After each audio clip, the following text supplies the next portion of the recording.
Welcome to the Slop Farm. Enjoy the video. In this video, I will explain how to make fried rice healthy. First, choose a whole grain like brown rice or quinoa for a nutrient boost. Cooking your rice a day in advance and chilling it helps achieve that perfect texture, preventing a mushy result. Don't forget to load up on a rainbow of vegetables. They add essential vitamins and vibrant color to your dish. This foundation sets the stage for a truly wholesome meal. Next, select lean proteins such as chicken breast, shrimp, or tofu to keep your meal light and satisfying.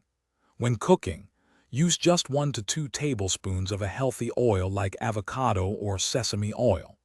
Stir-frying quickly over high heat is key to preserving the crisp texture and nutritional value of your vegetables.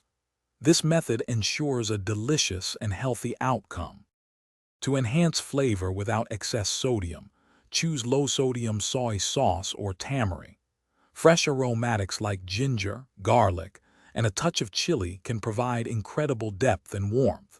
Finish your dish with fresh herbs such as cilantro or sliced green onions for a burst of freshness.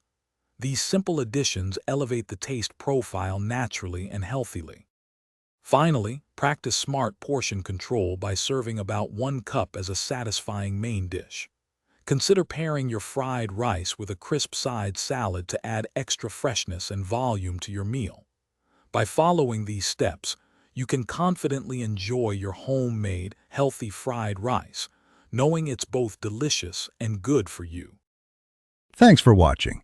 Consider subscribing if we helped you today.